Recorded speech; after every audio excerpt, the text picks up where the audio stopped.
ao que está assentado no trono, ao Cordeiro seja o louvor e a honra e a glória e o domínio pelos séculos dos séculos. Amém. Vamos adorar a Deus. Vamos adorar a Deus. Vamos invocar seu nome, aleluia. Vamos adorar a Deus. Vamos adorar a Deus. Vamos adorar a Deus. Vamos invocar seu nome, aleluia. Vamos adorar a Deus.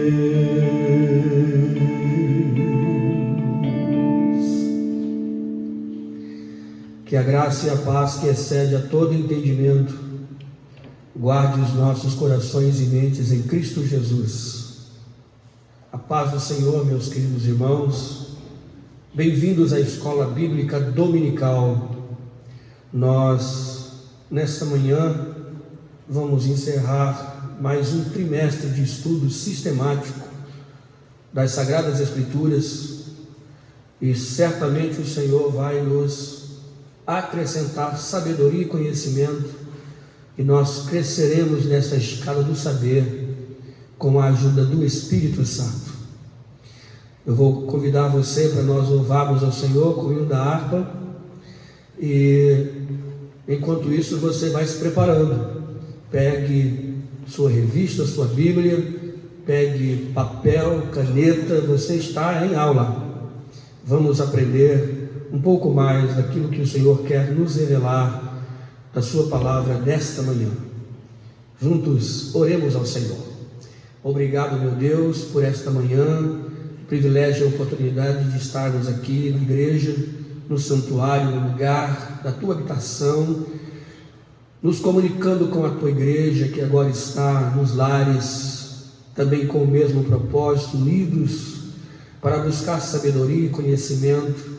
Nos ajuda, Senhor, para que o teu Espírito Santo venha ser o nosso mestre, que nós possamos crescer na graça e no conhecimento da tua vontade.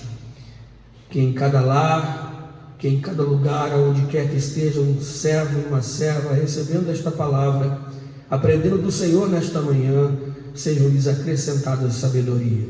Fala conosco, recebe o nosso louvor, a nossa adoração, no nome de Jesus te pedimos. Amém. Vamos cantar então o hino de número 111 de nossa harpa, um dos hinos sugeridos pela nossa escola dominical desta lição. 111. Que mudança em mim fez o meu bom Jesus, vindo Ele ao meu coração. Deu-me paz divinal, deu-me gozo e luz, entrando no meu coração, entrando no meu coração, entrando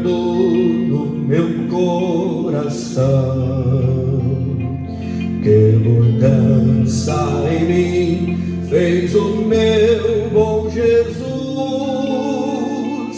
vindo Ele ao meu coração.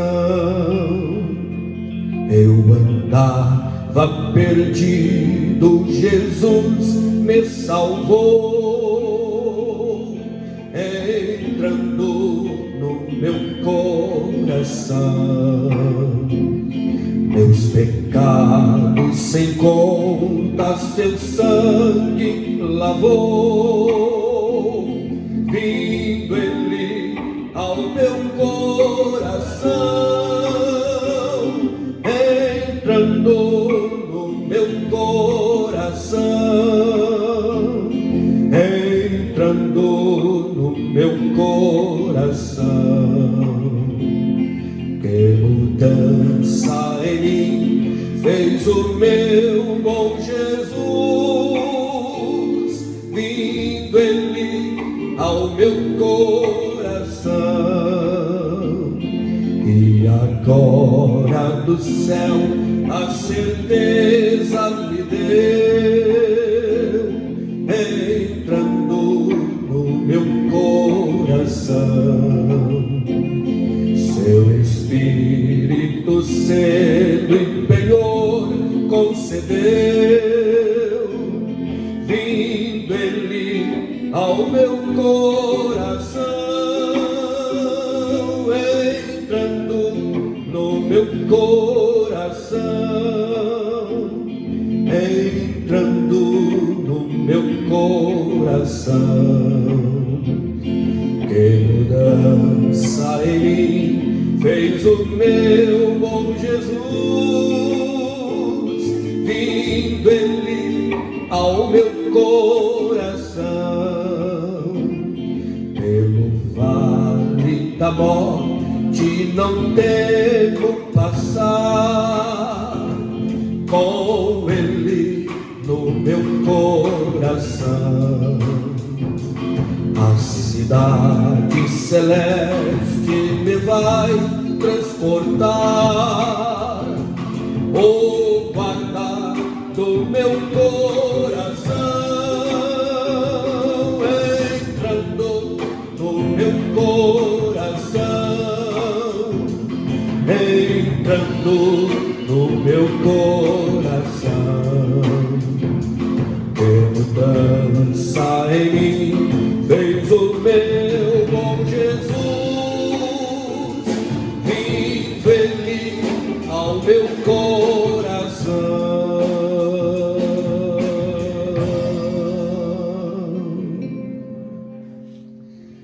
Graças a Deus.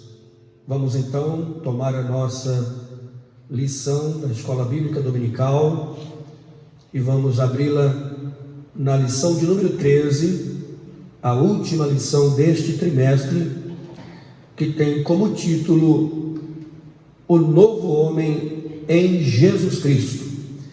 O textuário desta lição assim nos diz: até que todos cheguemos à unidade da fé e ao conhecimento do Filho de Deus, a varão perfeito, à medida da estatura completa de Cristo. Efésios capítulo 4, versículo de número 13. A leitura bíblica em classe encontra-se no Evangelho de João, no capítulo de número 3, os versículos de 1 a 16. Vamos todos ler em uníssono esse texto. E havia entre os fariseus um homem chamado Nicodemos, príncipe dos judeus. Este foi ter de noite com Jesus e disse-lhe: Rabi, bem sabemos que és mestre vindo de Deus, porque ninguém pode fazer estes sinais que tu fazes se Deus não for com ele. Jesus respondeu e disse-lhe: na verdade te digo que aquele que não nascer de novo não pode ver o reino de Deus. Disse-lhe Nicodemos: como pode um homem nascer sendo velho? Porventura pode tornar a entrar no ventre de sua mãe e nascer? Jesus respondeu: na verdade te digo que aquele que não nascer da água e do Espírito não pode entrar no reino de Deus. O que é nascido da carne é carne, e o que é nascido do Espírito é Espírito. Não te maravilhes de ter dito: necessário vos é nascer de novo. O vento assopra onde quer e ouves a sua voz, mas não sabes de onde vem, nem para onde vai. Assim é todo aquele que é nascido do Espírito. Nicodemos respondeu e disse-lhe: como pode ser isto? Jesus respondeu e disse-lhe: tu és mestre de Israel e não sabes isto? Na verdade te digo que nós dizemos o que sabemos e testificamos o que vimos, e não aceitais o nosso testemunho. Se vos falei de coisas terrestres e não credes, como crereis se vos falar das celestiais? Ora, ninguém subiu ao céu senão o que desceu do céu, o Filho do homem que está no céu. E como Moisés levantou a serpente no deserto, assim importa que o Filho do homem seja levantado, para que todo aquele que nele crê não pereça, mas tenha a vida eterna.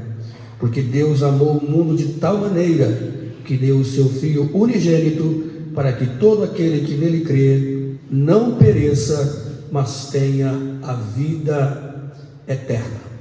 A verdade prática desta lição assim nos ensina: a salvação em Jesus Cristo leva-nos à perfeição espiritual, moral e ética, porque Ele, embora Deus, foi o mais perfeito e completo dos seres humanos.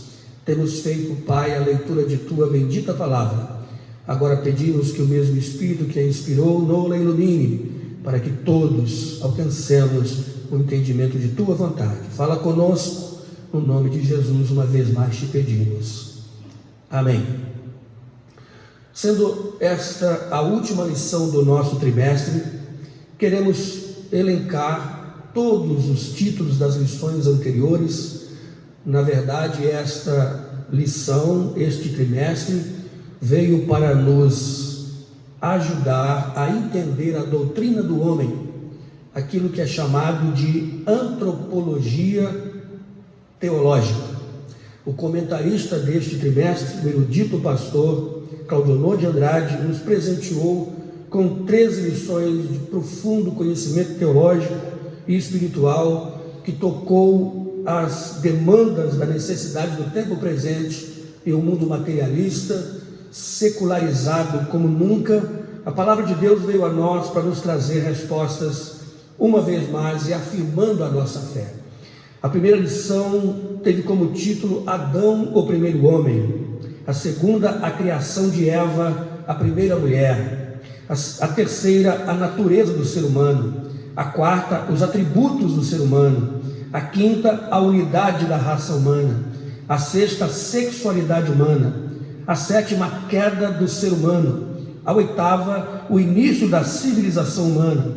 A nona, o primeiro projeto de globalismo. A décima, só o Evangelho muda a cultura humana. A 11ª, o homem do pecado. A 12ª, Jesus, o homem perfeito. E esta com a qual nós concluímos o trimestre, o novo homem em Jesus Cristo. O trimestre que nos ajudou a compreender a história da criação do homem, o propósito de sua criação, a necessidade da intervenção do Evangelho na história e na civilização e na cultura humana do nosso tempo, vem nos mostrar nessa lição que é possível que alcancemos a perfeição a despeito da nossa natureza pecaminosa, porque Cristo, nosso maior exemplo, também homem perfeito, foi o mais perfeito e completo dos seres humanos. Convido você a começar comigo pela introdução. Vamos acompanhar a leitura e refletindo ponto a ponto. Introdução. É possível alcançar a perfeição espiritual nesta vida? Do ponto de vista humano, não. Mas quando abrimos a Bíblia Sagrada, constatamos que tal perfeição não somente é possível, como também desejável e requerida de todo aquele que professa o nome de Deus. Quero chamar a sua atenção para essas afirmações. A santificação não somente é possível, mas precisa ser desejada e requerida para quem quer andar na presença do Senhor. Se nos valermos de nossas forças, jamais alcançaremos. Mas em Jesus Cristo, nossa velha natureza renasce para a vida eterna. Desta forma, o ideal que Deus estabelecera para o primeiro Adão, torna-se possível em seu filho, o último Adão. Nessa última lição do trimestre, estudaremos o nascimento, a justificação, a santificação e a glorificação do novo homem em Jesus Cristo. Que o Espírito Santo nos ilumine. Quero chamar a sua atenção porque o autor da lição nos chama a atenção para aquilo que a teologia chama de aspectos da salvação. Quais são os aspectos da salvação? Justificação, regeneração, santificação e glorificação. Nós vamos pontuar cada um destes tópicos e, com a graça de Deus, compreendermos o plano e o projeto de Deus nesse resgate da humanidade. Qual o projeto de Deus para a minha vida e para a sua vida? Que nós sejamos semelhantes a Cristo. Sede santos, porque o vosso Pai do céu é santo. Observe que não está dito como o vosso Pai do céu é santo, porque Deus não tem santidade, Deus é santo, Ele é 3 vezes santo, nele está a santidade completa. Mas o chamamento para nós como seres humanos é: sede santo porque Ele é. Se Ele é santo, Ele requer de nós a santidade a despeito das nossas limitações. O primeiro homem criado em santidade foi contaminado pelo pecado. Isso quer dizer que a matriz da humanidade pecou. E uma vez que a matriz da humanidade pecou, todos os que vieram dele vieram em pecado. No entanto, o segundo Adão se torna a segunda matriz como ser humano, para mostrar que o projeto e o ideal de Deus é possível, ainda que vivendo neste plano. Número 1, o nascimento do novo homem. Jesus ensinou a Nicodemos, renomado mestre da lei, que o novo homem não é gerado nem da carne nem do sangue, mas de Deus, da água e do Espírito. Subtópico de número 1, nascido não do sangue nem da carne. O prólogo de seu evangelho, ou no prólogo de seu evangelho, o apóstolo João afirma que o novo homem em Cristo é, antes de tudo, uma criação espiritual. Não é gerado nem do sangue nem da carne, mas de Deus. É isso que nos diz o evangelho de João, no capítulo 1, versículos 12 e 13. Mas todos quantos o receberam, deu-lhes o poder de serem feitos filhos de Deus, aos que creem no seu nome, os quais não nasceram do sangue, nem da vontade da carne, nem da vontade do homem, mas de Deus. Apesar do pecado do primeiro Adão, nós podemos renascer para Deus, através dos méritos de Jesus Cristo, o último Adão. A atuação do Espírito Santo no interior do ser humano é o milagre mais expressivo que Deus pode operar em nossa vida. Ao nascer de novo, o homem experimenta um novo Gênesis, a comunhão plena com o Pai Celestial. É o que diz a referência de Romanos 8, versículo 16.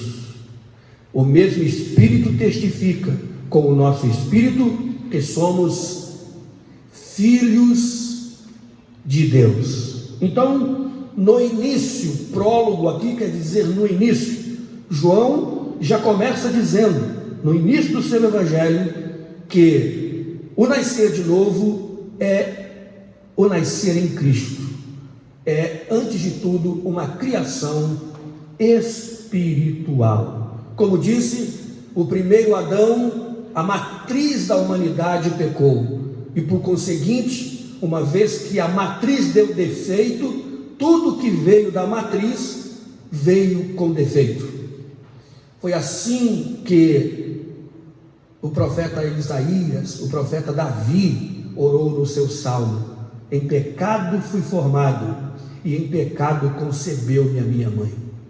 Não havia nenhuma chance, nenhuma oportunidade para o homem salvar a si mesmo, porque gerado em pecado, concebido em pecado, nascido no pecado, estava irremediavelmente perdido.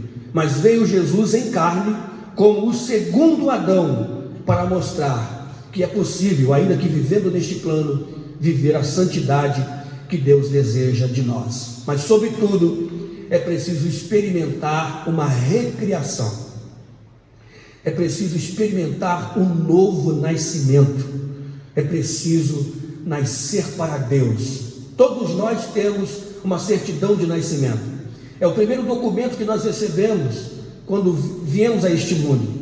Nele as informações de paternidade, nele o dia e a hora e o local de nosso nascimento. Este é o registro que nos coloca como seres humanos para viver neste tempo. Mas todos nós também precisamos de um dia que seja registrado no cartório divino, no rolo de Deus, no livro da vida, onde conste nosso dia de nascimento para Deus, nosso nascimento para o Senhor, o nosso nascer da água e do Espírito. Subtópico de número 2, nascidos de Deus.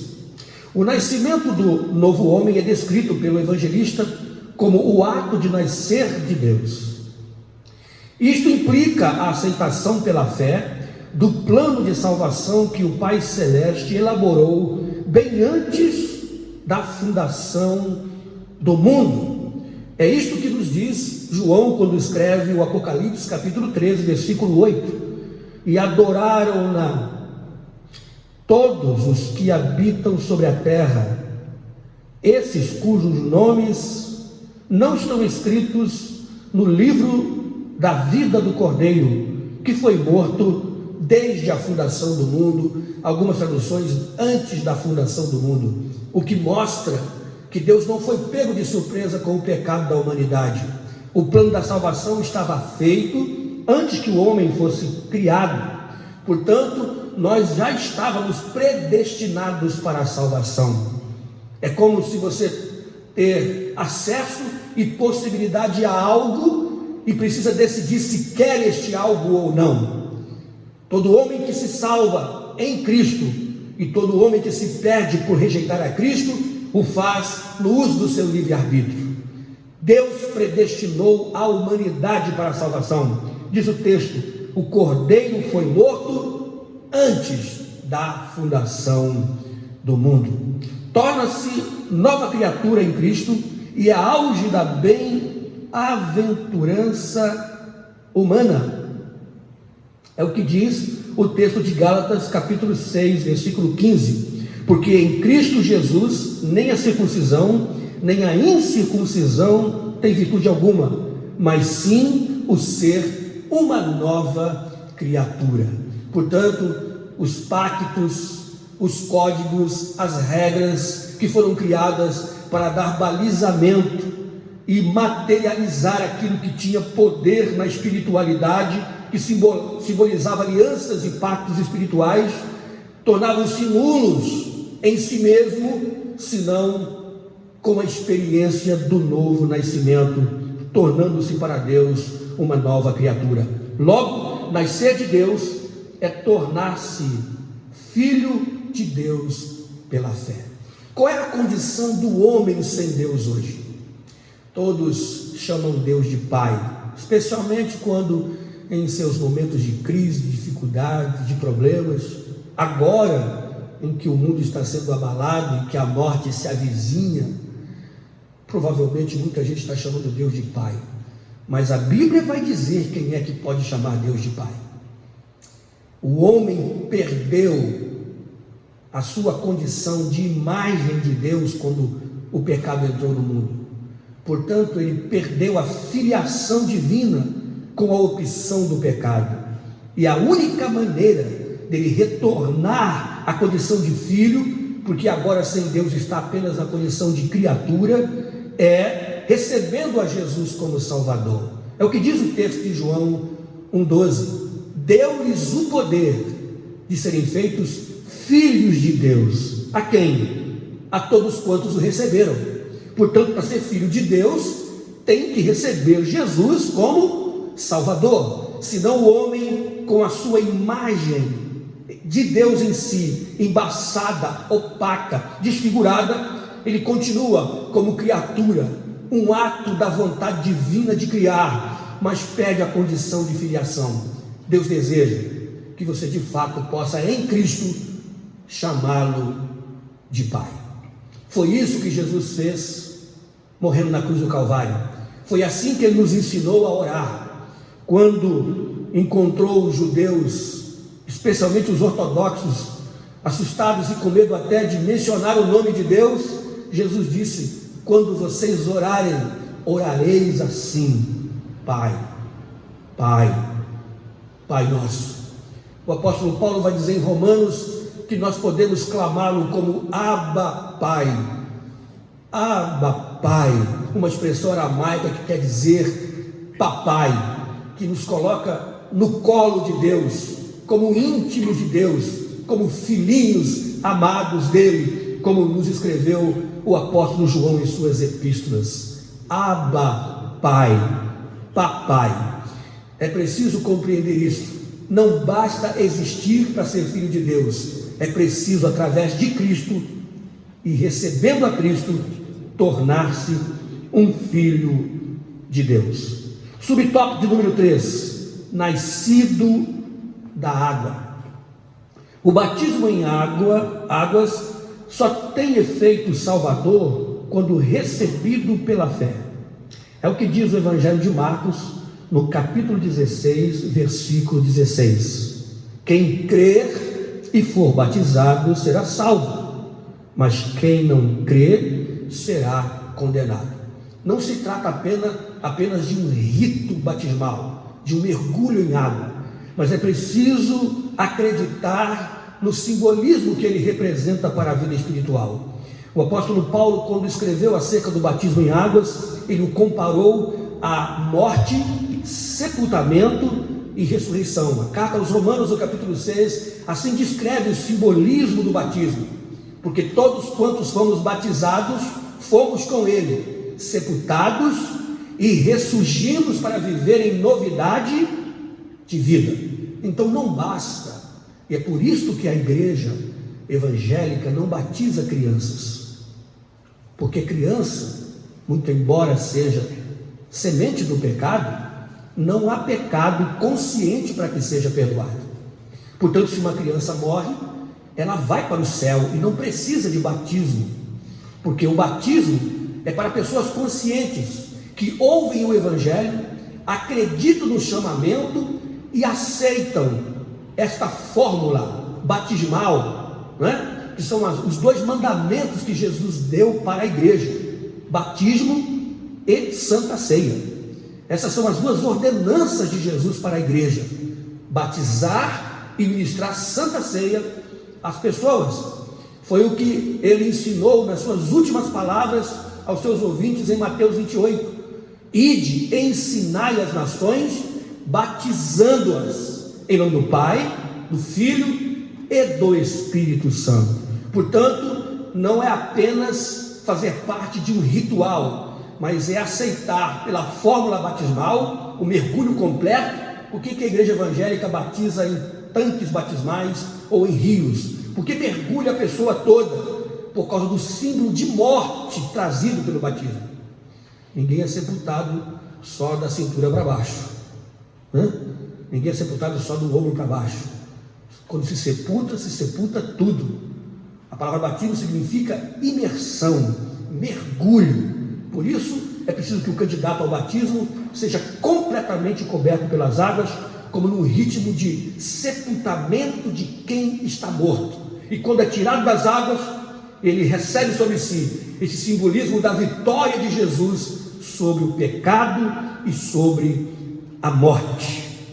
É preciso entender isso.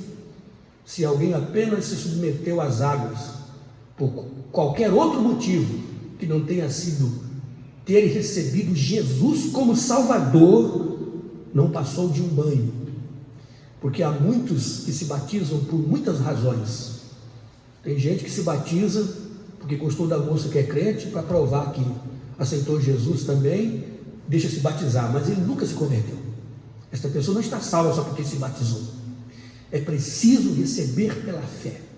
Outros se deixam batizar porque se interessam pela parte social da igreja, pela ideologia cristã de afastamento, de vícios e coisas erradas. Isso tudo tem que vir como consequência da aceitação pela fé de que só Jesus é Senhor e Salvador. Não pode ser apenas um rito. Se devidamente observado, simboliza não apenas a morte e a ressurreição de Cristo, como também o renascimento espiritual daquele que o recebe como Senhor, Salvador e Senhor. É o que diz Romanos 6, de 1 a 12. Desta forma, cumpre-se o que Paulo escreveu, asseverando que Jesus nos salvou mediante o lavar regenerador e renovador do Espírito Santo. Dessa experiência ressurge o novo homem em Jesus Cristo.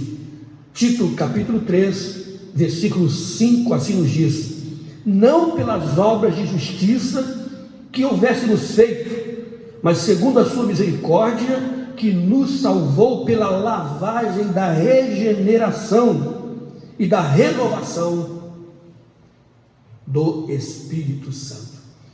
Há uma expressão que se tornou jargão, especialmente na década de 90, por um locutor famoso aí das rádios evangélicas. Ele falava assim: vocês aí que são lavados e enxaguados no sangue de Jesus. Não, olha o que Tito escreveu, que a nossa salvação veio pela lavagem da regeneração e da renovação do Espírito. Quando Deus lava o pecador através do sangue de Jesus, ele não precisa ser enxaguado, porque o que tem que ser enxaguado? Aquilo que ele não ficou completamente livre de suas impurezas. O sangue de Jesus é poderoso, diz a Bíblia, para purificar de todo pecado. Portanto, o batismo, com o seu simbolismo, traz o simbolismo de morte e ressurreição de Cristo, e também o símbolo do renascimento espiritual. Por isso Paulo usa a expressão em Romanos 6 para viver em novidade de vida, isto é, aquele que saiu das águas batismais nunca mais voltará às práticas anteriores à vida mundana, a vida sem Deus, outrora praticada. Agora ele nasceu de novo da água e do Espírito para viver uma vida nova. Subtópico de número 4: nascido do Espírito. A regeneração só é possível através da atuação do Espírito Santo na vida do pecador arrependido.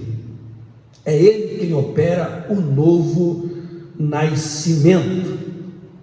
E aí nós podemos retornar aqui ao próprio texto da nossa lição, para lermos o que Jesus diz em João 3,6.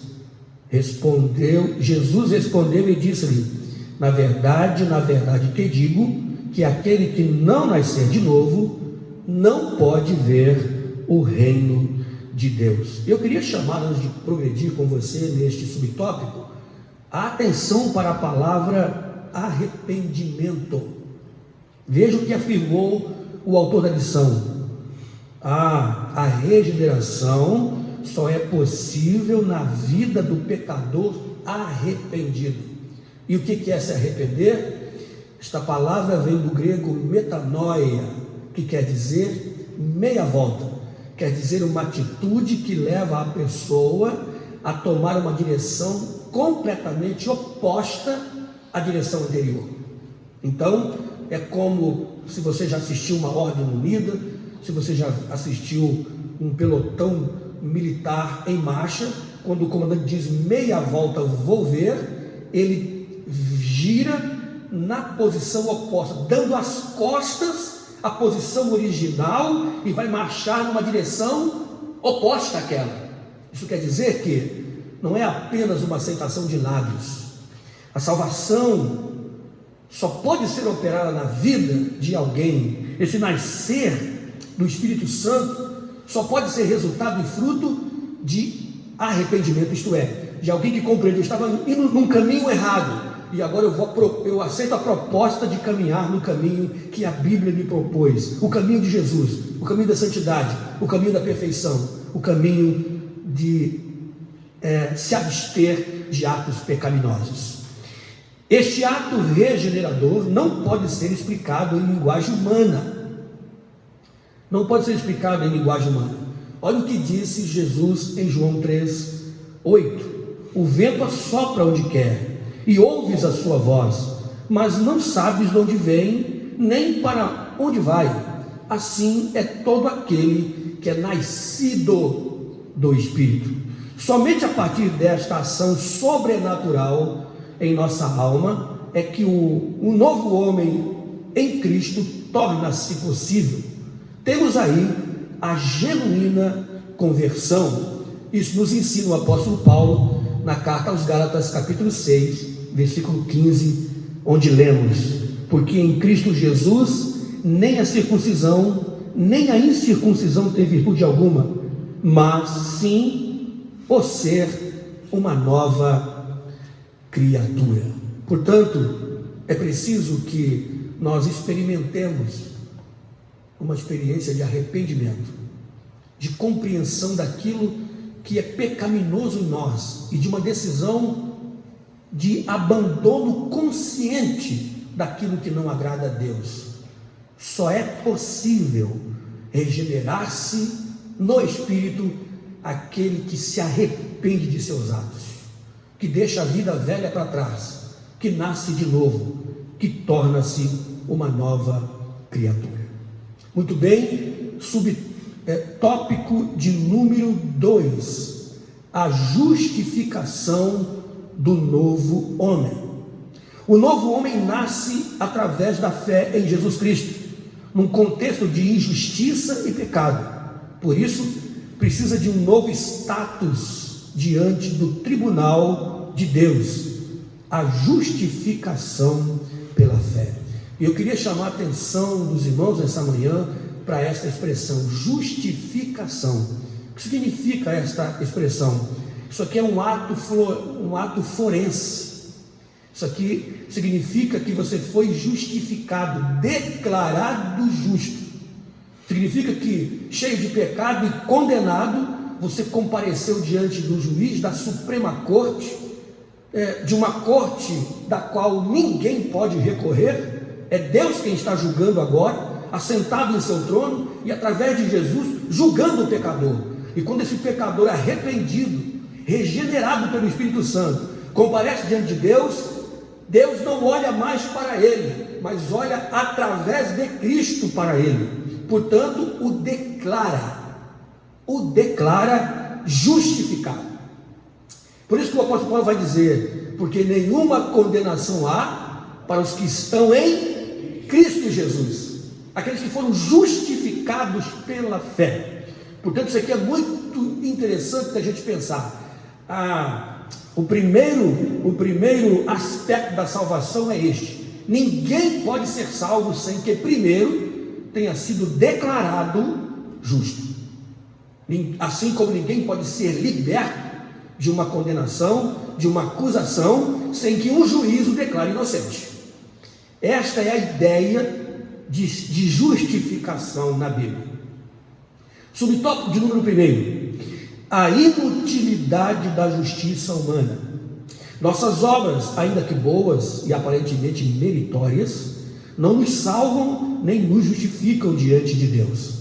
É o que está escrito em Efésios capítulo 2, versículos 8 e 9. Porque pela graça sois salvos, mediante a fé, e isto não vem de vós, é dom de Deus, não vem das obras, para que ninguém se glorie. Aliás, são elas consideradas como trapos de imundície. Assim foi dito pelo profeta Isaías no capítulo 64, versículo 6: mas todos nós somos como o imundo, e todas as nossas justiças como trapo de imundícia, e todos nós murchamos como a folha, e as nossas iniquidades como um vento nos arrebatam. Olha que interessante esta afirmação, como nós dependemos de Jesus para a nossa justificação. Olha como não é possível que o homem salve-se a si mesmo. Trapo de imundícia era a roupa com a qual o leproso se envolvia.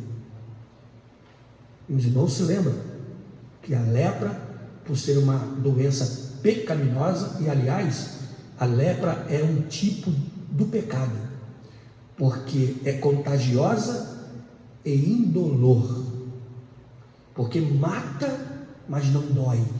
Por isso lepra tem simbolismo de pecado.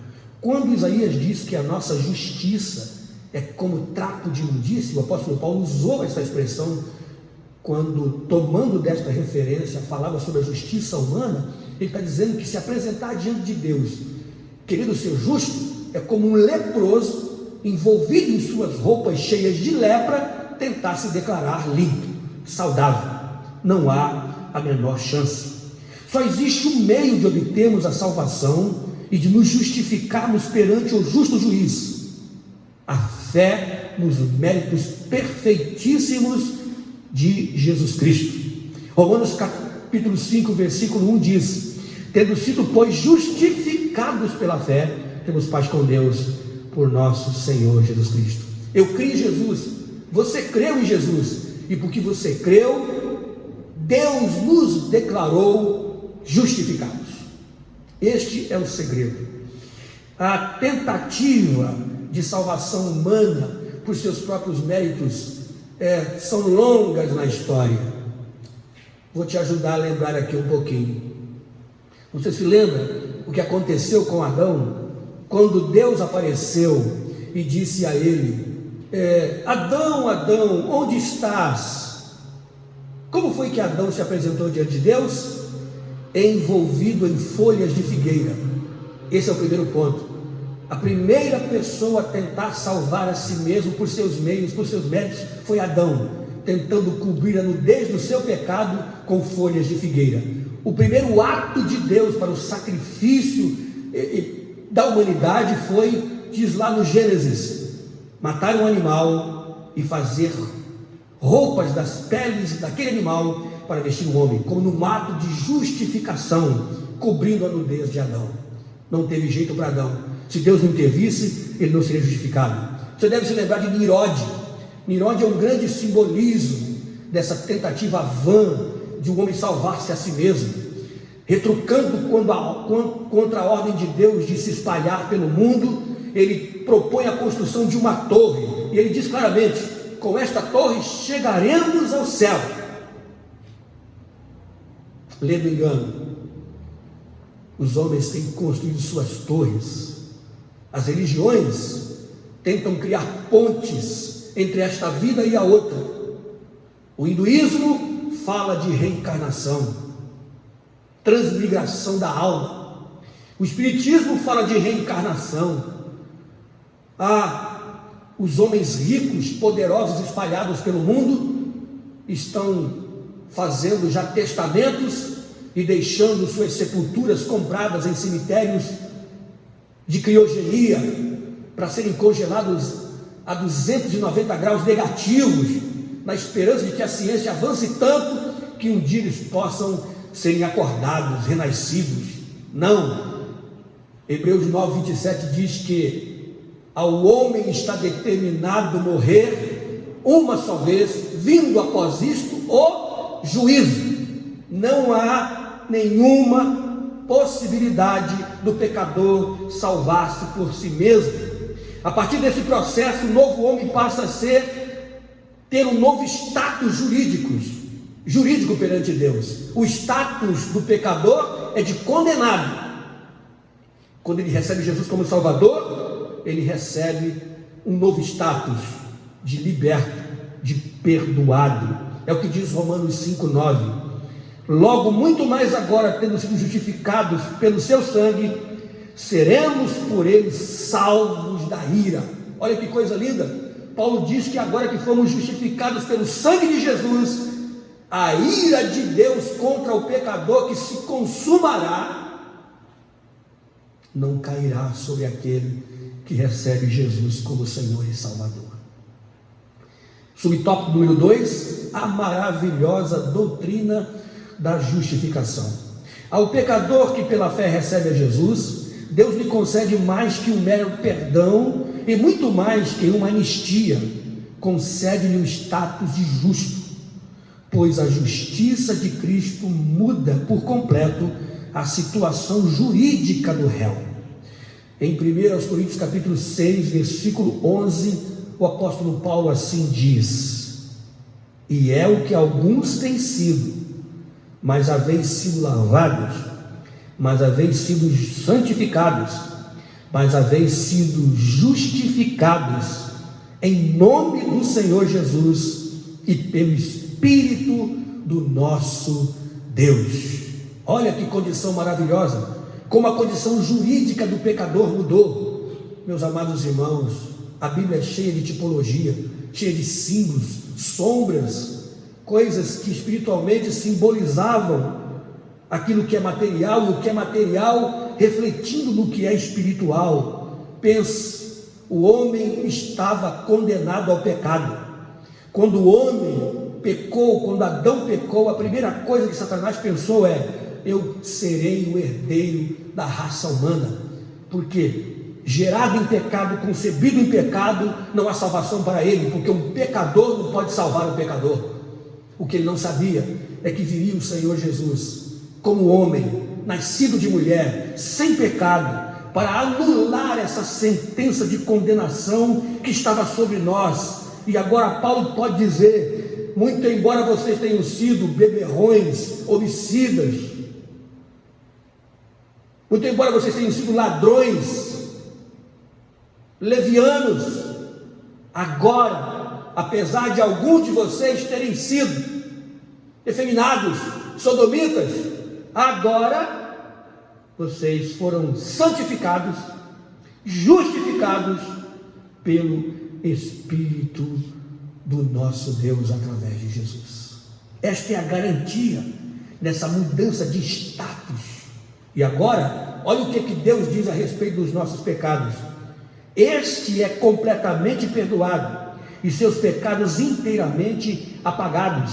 Hebreus 10:17 diz: e jamais me lembrarei de seus pecados e de suas iniquidades. Aqueles pecados conscientes foram lançados no mar, no abismo.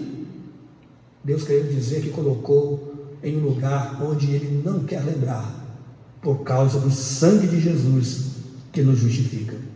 Subtópico de número 3, o novo homem é justo. A partir de sua conversão, o pecador passa a ser visto por Deus como se jamais tivesse cometido qualquer injustiça, e de agora em diante é um justo aos olhos de Deus.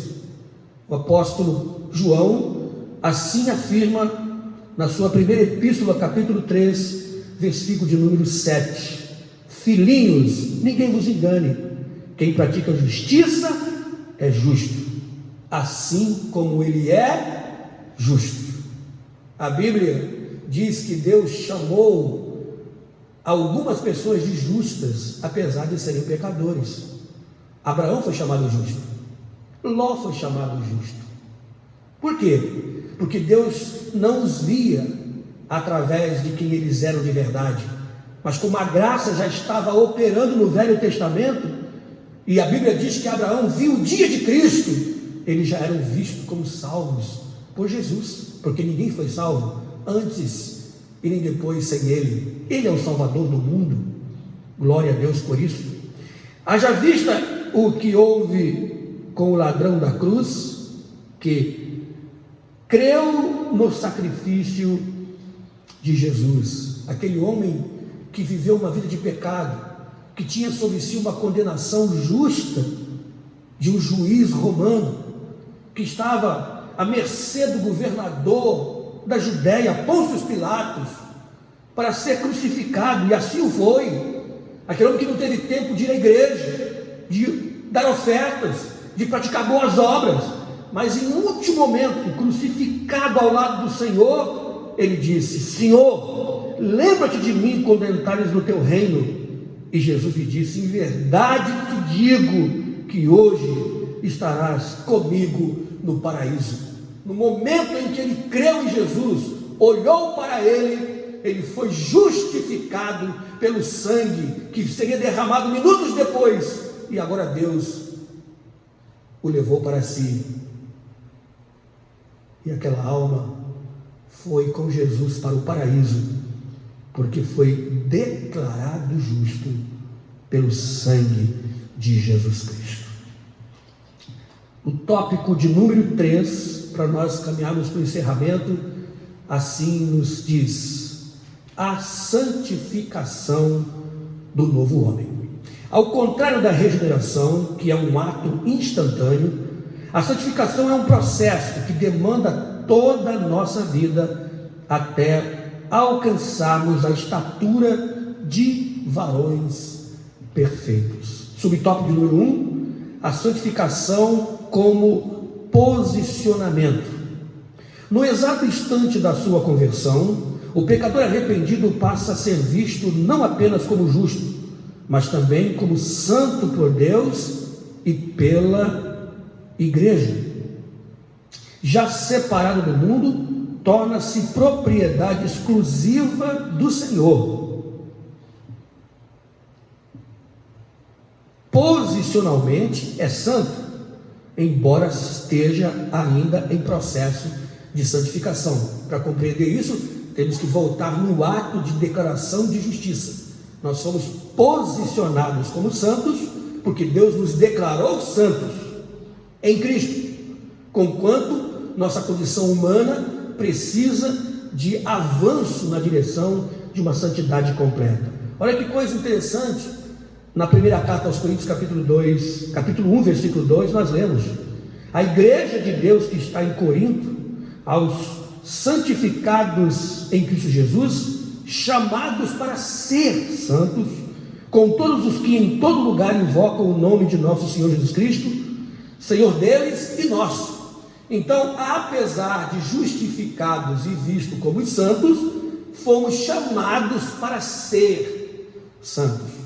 E aqui cabe uma palavra muito importante: ser. Esta crise do ter e do ser que se impõe no mundo materialista que vivemos precisa ser compreendido à luz das expressões paulinas, especialmente neste texto. É mais importante ser do que ter.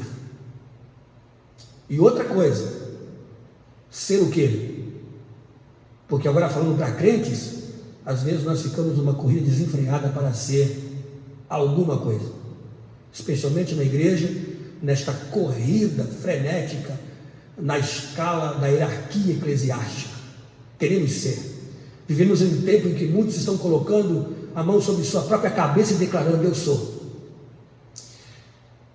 Não é difícil perceber pelas próprias nomenclaturas que as pessoas estão dando a si mesmas. Não basta mais ser pastor, é preciso ser ancião, ser patriarca, é preciso ser papa. Mas nós somos chamados para ser santos.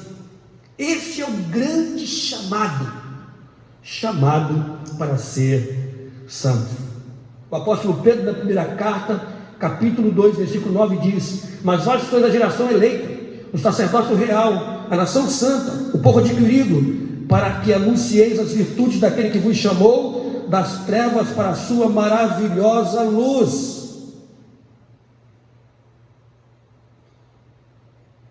Fomos chamados para ser santos. Há uma referência que não está na lição, e eu quero que você que está me assistindo anote aí. Acrescente Levítico capítulo 20, versículo 8. Quando lá no início da chamada da nação israelita para ser um modelo para Deus e para as nações, ele disse: e guardai os meus mandamentos e cumpri-os. Eu sou o Senhor que vos santifica. Então, esta é a primeira fase do processo de santificação, é a declaração de santo. Eu sou o Senhor que vos santifica. Então, somos santos porque Ele nos santificou. Agora entra a parte humana, a santificação como processo, no subtópico 2. O novo homem em Cristo, ainda que seja visto como santo, e realmente o é, terá que se submeter a um longo e disciplinado processo de santificação. Observe essas afirmações. Terá que se submeter a um longo e disciplinado processo de santificação, até que venha a alcançar a estatura do Filho de Deus. Olha o que o sábio falou acerca da santificação humana.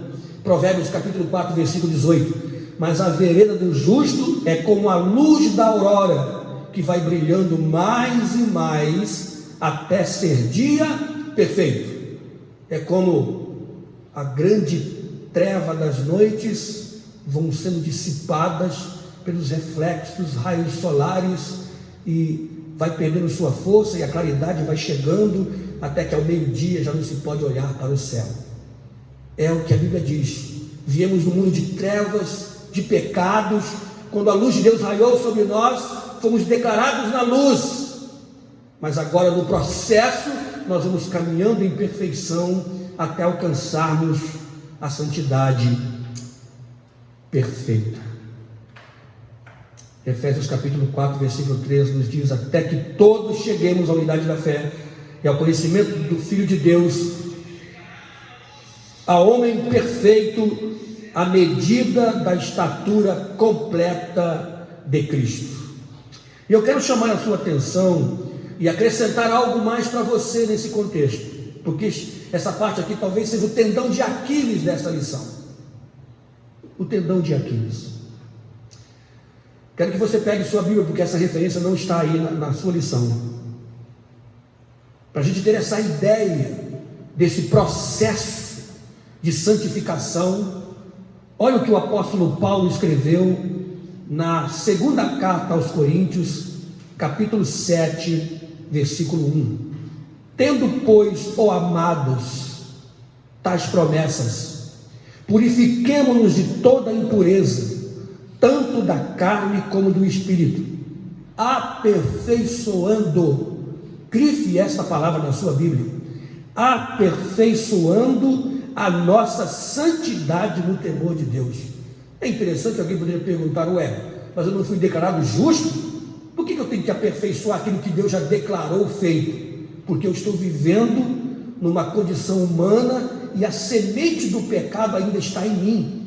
Portanto, cabe a mim, existindo em um mundo de pecado, fugir do pecado para aperfeiçoar. Esta expressão que o apóstolo Paulo usa, aperfeiçoando aqui, é uma expressão que vem do grego epiteleu, que quer dizer completando.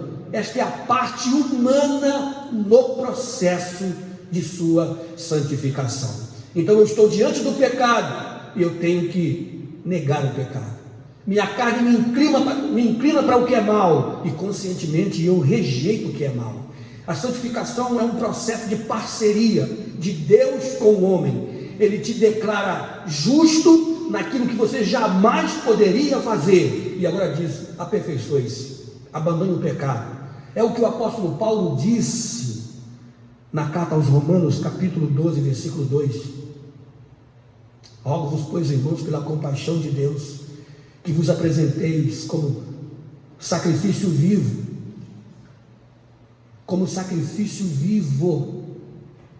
não entrando no molde, renovando a vossa mente, não aceitando o padrão mudando. Quero chamar a sua atenção para mais um texto que não está na lição. Isaías capítulo 1, versículo 18, para você entender essa parceria de Deus com o homem no processo de salvação, de santificação. Isaías capítulo 1, versículo 18, está escrito: vinde, pois, e arrazoemos, diz o Senhor, ainda que os vossos pecados sejam como a escarlata, eles se tornarão brancos como a neve, ainda que sejam vermelhos como o carmesim, se tornarão como a lã.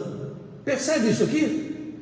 Na linguagem que o profeta usa, quando Deus o manda convidar Israel à santidade, ele está dizendo o seguinte: primeiro, carmesim. Pense numa coisa que manchava naquele tempo, para o qual não havia nenhum reagente. Não era como agora, onde nós temos tantos reagentes químicos poderosos que removem manchas das mais difíceis. Cada dia se inventa uma fórmula de novo sabão em pó. As maiores propagandas para as mulheres são de sabão, removedor de gordura. Mas olha, quando Deus falou de escarlata, Ele está falando de um vermelho, de sangue, que mancha e seca, e que aquela roupa nunca mais será alva de novo, porque naquele tempo não havia reagente que pudesse remover esta mancha. Então ele diz: esta mancha você não pode tirar, eu os tornarei branco como a neve. De onde vem a neve? A mancha que o homem não pode tirar é comparada ao reagente que vem da neve. De onde vem a neve? Do céu. Então a mancha que o homem não pode tirar, só Deus pode tirar, e tirou através do sangue de Jesus.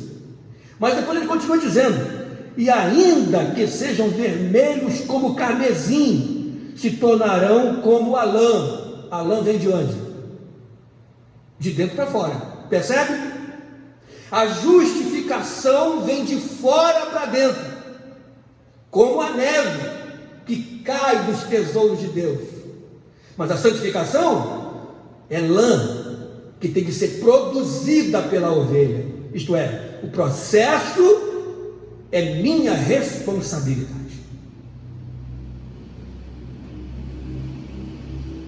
Epiteleu, complete esse processo que Jesus começou na sua vida. Não deixe isso ficar parado. De forma consciente, rejeite o pecado. Diga não ao mundo, diga não à secularização. Toda vez que você fizer isso, você vai estar cumprindo a sua parte neste processo de santificação diante do Senhor. O terceiro subtópico diz: a santificação é a vontade de Deus no novo homem. O novo homem é impossível sem o processo de santificação.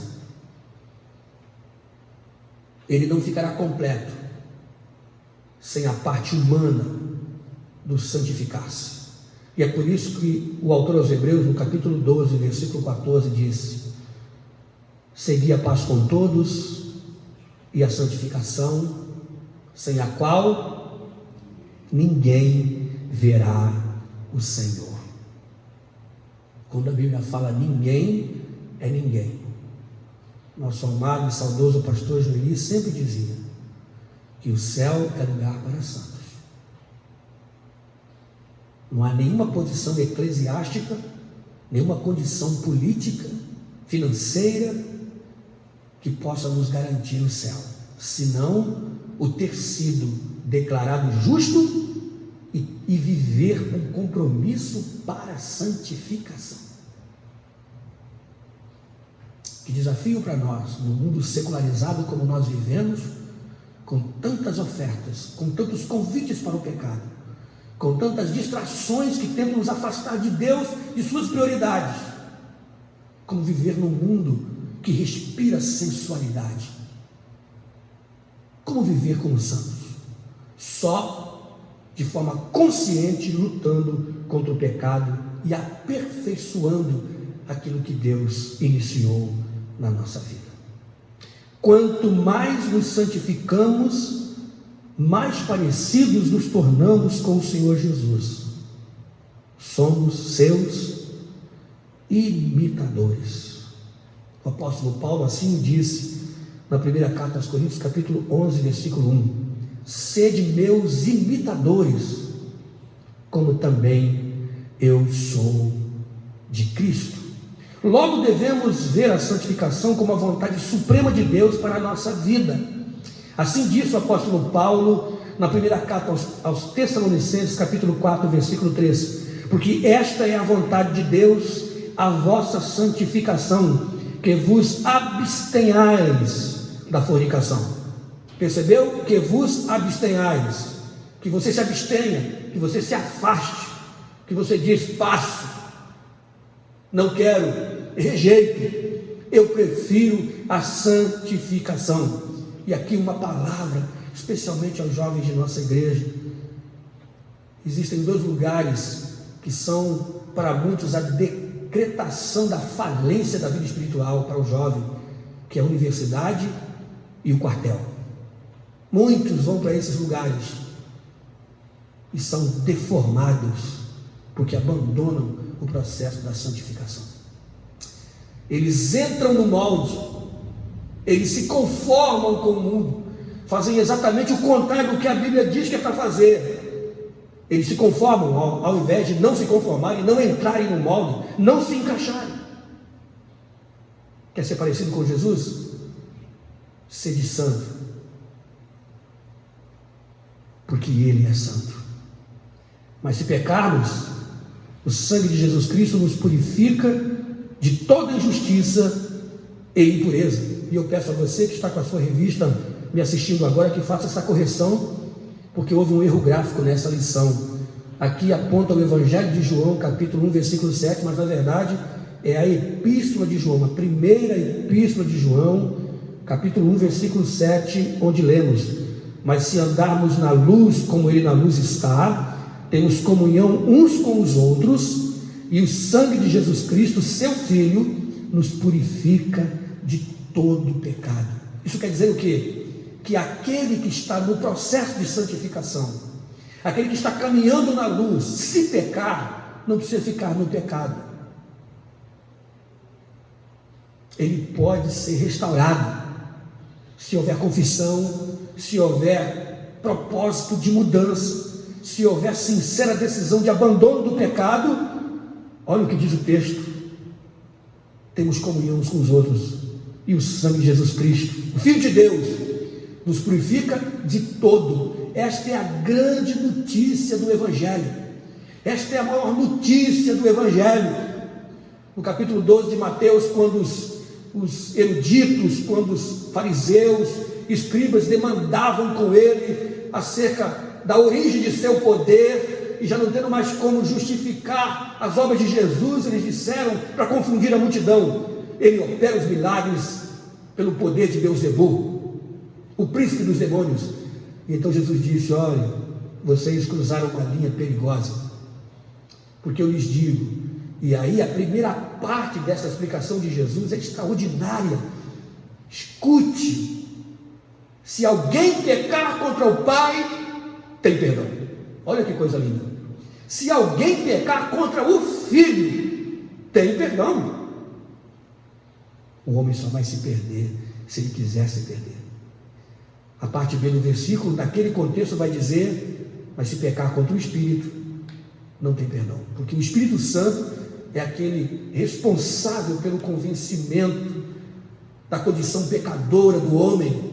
Se ele sair desse cogitar a mente e o coração humano, o homem não se salva. Mas olha que notícia linda: ali que você tenha pecado contra Deus e contra Jesus, o próprio Jesus disse: há perdão para você, porque o sangue de Jesus Cristo te purifica de todo pecado. Para concluir, que a igreja de Cristo volte a pregar com mais instância e urgência a doutrina da santificação. Nenhum impuro ou profano entrará na Jerusalém celestial. Não entrará. Olha o que a Bíblia diz. É a palavra de Deus que diz. Quem é que pode garantir o céu para alguém? Você quer entrar no céu? Então você tem que fazer o que o dono do céu disse. Quando alguém disser para você: não tem nada a ver, quando alguém disser para você: não tem problema, você é jovem, está tudo bem, não, meu irmão, você já é idoso, Deus perdoa, não, você estava com problema, foi um problema de fraqueza, deixa isso para lá. Então você vá à Bíblia e leia o que está escrito. no capítulo 21, versículo 8 do Apocalipse: quanto, porém, aos covardes, aos incrédulos, aos abomináveis, aos assassinos, aos impuros, aos feiticeiros, aos idólatras e a todos os mentirosos, a parte que lhes cabe será no lago que arde com fogo e enxofre, a saber, a segunda morte. Quem está falando isso aqui é quem tem a chave da porta do céu. Portanto, não adianta ninguém dizer que é possível chegar lá de outra maneira, se aquele que é o dono do céu está dizendo que lá só entra aqueles que não forem covardes. E algumas expressões aqui é tímidos. Quem são esses? Não é a pessoa que por natureza é tímida, mas é a pessoa que tem vergonha de publicar o nome de Jesus. É aquele que se envergonha de dizer ao mundo: eu sou de Cristo, eu vivo o Evangelho. É aquele que se envergonha da palavra. É muito crente na igreja, mas fora da igreja ele prefere agir como se não fosse, para que não seja identificado como tal. Esse é o covarde aqui. Lembra-se, Jesus disse que aquele que se envergonhar dele diante dos homens, ele se envergonhará dos tais diante de Deus. E aí é fácil para você entender isso. Leia como começam e terminam as obras da carne. Todos os versículos da Bíblia que incluem prática pecaminosa terminam assim: o que tais coisas praticam não herdarão o reino de Deus. O Apocalipse, que é a consumação da literatura da escrita divina, vai se encerrar com esta afirmação: quem é santo, santifique-se mais. Quem é, tem a ver com natureza. Quem é imundo, quem é sujo, suje-se mais. Portanto, estamos vivendo em um momento de uma decisão completa. Deus deseja que eu e você, vivendo nesse mundo louco de sugestão para o pecado, a cada metro, de cada passo, você pratique a santificação. Para a conclusão, assim lemos: quem recebeu Jesus como seu Senhor, Salvador e Senhor, tomou a melhor decisão, pois os seus pecados foram apagados por Cristo. A nova vida em Jesus é um presente de Deus, e quando do arrebatamento da igreja, você será semelhante ao Senhor Jesus, porque esta é a promessa que ele nos fez por intermédio do apóstolo João. Amados, agora somos filhos de Deus e ainda não é manifesto o que havemos de ser, mas sabemos que quando ele se manifestar, seremos semelhantes a ele, porque assim como é, o veremos. Primeira Epístola de João, capítulo 3, versículo 12. Sim, nós, os redimidos do Cordeiro, seremos glorificados, e nessa bem-aventurança estaremos para sempre com o Senhor. Que o Cordeiro de Deus seja eternamente louvado. Assim encerramos esta lição e também este trimestre de estudo sistemático da Palavra de Deus na maior escola do mundo, a Escola Bíblica Dominical. Enquanto durar esse período intralar, nós estaremos aqui com os professores que ministrarão a lição para vocês, pontualmente neste horário, para que vocês não fiquem sem esta porção da Palavra de Deus no primeiro dia da semana, no dia do Senhor. A você que perseverou na Escola Bíblica Dominical deste trimestre, seja você abençoado pelo Senhor, que haja havido grande crescimento para a sua vida. Eu quero encerrar com um louvor que está ligado a esta lição, para que a gente possa encerrar na lição, o hino de número 447.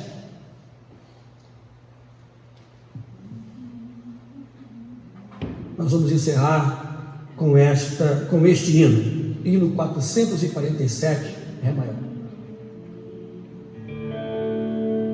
447, cante comigo. Nasceste de novo, andai já com Deus, pertences ao povo que vai para os céus, tens a lei escrita no teu coração, em ti já habita plena salvação.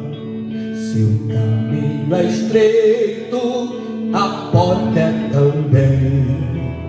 Tudo está feito, não demores, vem. No portal da vida, Cristo acharás. Ao findar a vida, lá no céu tu estarás. Última estrofe. Ao ouvir o brado, eis que Cristo vem. Tens-te preparado pra dizer amém. Alvo é teu vestido, clara é tua luz. Canta com os gemidos, vem Senhor Jesus. O caminho é estreito, a porta é também. Tudo está feito, não demores, vem. No portal da vida, Cristo acharás. Ao findar a vida, lá no céu tu estarás. Deus o abençoe. Vamos ler, como de praxe, o título da lição e o textual e vamos encerrar. Título da lição: O novo homem em Jesus Cristo. Textual: até que todos cheguemos à unidade da fé e ao conhecimento do Filho de Deus, a varão perfeito, à medida da estatura completa de Cristo. Até que vamos nos santificar, até que vamos nos apartar do mundo, até que vamos nos separar de tudo aquilo que não agrada à santidade divina. Deus o abençoe. Hoje, não se esqueça, às 18 horas, às 16 horas, às 18 horas, isso mesmo, às 18 horas nós estamos aqui para iniciar o nosso culto de adoração ao Senhor, e você esteja ligado, porque o Senhor está aqui, e o Senhor está aí, porque o nome dele é Jeová Samá, o Senhor está presente. Ore comigo. Obrigado, Senhor, por esta oportunidade, privilégio que o Senhor nos concedeu, para estarmos reunidos na Tua presença, aprendendo um pouco mais da Tua palavra, neste trimestre e na consumação dele, com esta lição maravilhosa que nos chama a nascer de novo, a ter uma nova vida, a viver para Deus, a ter morrido para o mundo e a viver somente para o Senhor. Que cada um dos Teus filhos, ao alcance desta palavra, sejam abençoados, santificados, aperfeiçoados em Cristo Jesus. Despede-nos em Tua paz, seja sobre nós a Tua bênção, assim te oramos no precioso nome do Senhor Jesus. Que o grande amor de Deus, nosso Pai, a graça de nosso Senhor e Salvador Jesus Cristo, a comunhão e a consolação do Espírito Santo seja com todos, hoje, sempre, todos digam amém.